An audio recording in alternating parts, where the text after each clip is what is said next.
some people have asked,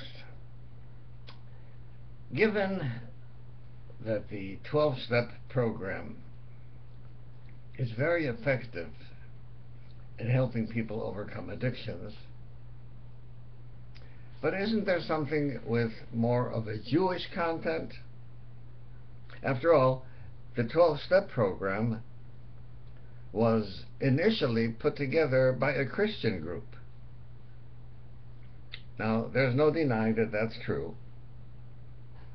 And I forever wonder how in the world those people were able to formulate a program that is identical with our Musar.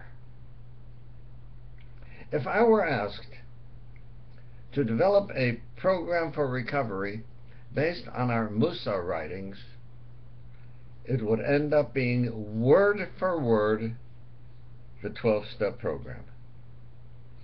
So there's absolutely nothing non-Jewish about it, and it couldn't be made more Jewish.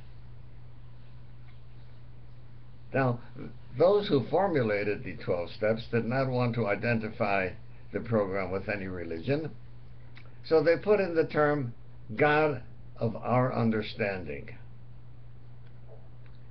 I think that when the Jew uses the 12-step program, he should say Hashem, because that's how we refer to God.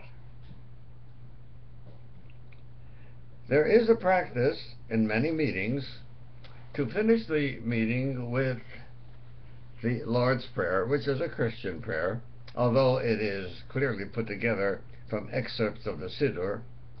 However, the ruling has been made that inasmuch as it is part of a non-Jewish liturgy, that we should not say the Lord's Prayer, but you can say any other prayer that you like instead. And the Lord's Prayer is not an integral part of the 12-step program.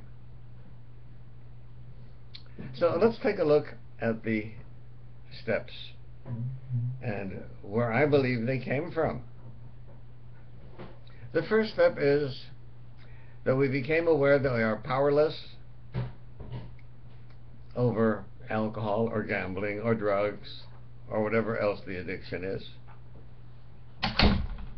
And then the next step is that we became aware that only a power greater than us could save us from this insanity. Now the Talmud says that very clearly. The Talmud says a person's Yetzer Hara, his evil inclination, grows stronger every day, and if not that God would help him, he would not be able to withstand it. So every individual, you and I, can overcome the temptation of the Yetzer Hara only because Hashem helps us to. Without Hashem's help, we could not resist it. The next step is to turn our will over to the will of Hashem. And I think that the addict realizes that he is in the position that he is because his self-will drove him to it. The one-liner in the program is that alcoholism or drug addiction is self-will run riot. And seeing that it was our own will that got us into this mess, to recover, we have to get rid of our own will and adopt another will, and that's the will of Hashem. And this is word for word what it says in Pirkei Avos, Ethics of the Fathers: set aside your own will for His will. The next step is to do a moral inventory. All of these Sifrei Musar, all of the ethical writings, require that we do a Cheshbon HaNefesh, an accounting of ourselves, a moral inventory.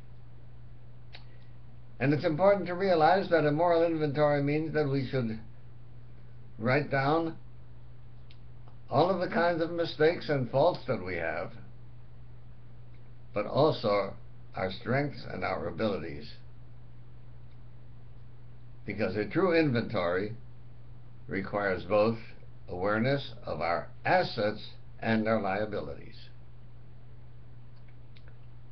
And then the next step is to admit to Hashem, to ourselves, and to another human being the exact nature of our wrongs.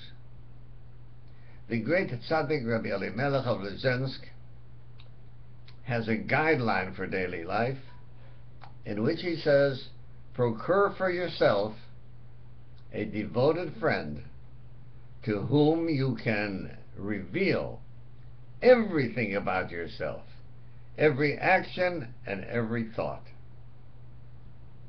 That is the fifth step. The next step is to become aware of our character defects and to become ready to have God remove them. There are many things of our character traits that we can do by ourselves, but there are some things that only Hashem can help us with. It is related that the great Chofetz Chaim used to come into the Beis Medrash at midnight and open up the Oren Kodesh, the Holy Ark, and used to pray tearfully that Hashem remove his feelings of anger.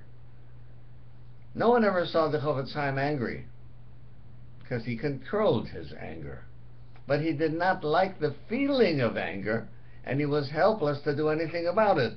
I mean, if someone pierces you with a sharp instrument, you're going to feel pain. You have no choice. And if someone offends you, you have no choice but to feel angry.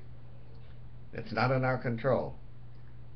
But inasmuch as he did not like the feeling, he asked Hashem to remove it. And so the next step is that after we've done our homework and try to improve our character traits and get rid of our character defects, that we ask Hashem to remove our character defects, that we are unable to do so ourselves. And then it's important to make a list of all of the people who you've ever offended and be ready to make amends to them all. The Shulchan Aruch tells us that Yom Kippur grants forgiveness only to those sins between man and Hashem. But any sins of man against a fellow man require that a person apologizes, seek forgiveness, and make amends wherever possible. So that too is part of our Shulchan Aruch.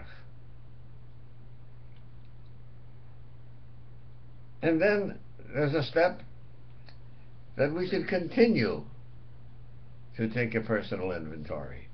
Having made a cheshbon hanefesh once is not enough. It's an ongoing process. And when wrong, promptly admit it. This is so important. The human nature is to defend one's mistakes. And it's so common that people try to justify what they've done, to cover up their mistakes. And maybe there may be some gain in this in the short term, but in the long term it is always the loss. You're always, always better off admitting a wrong rather than trying to defend and justify it.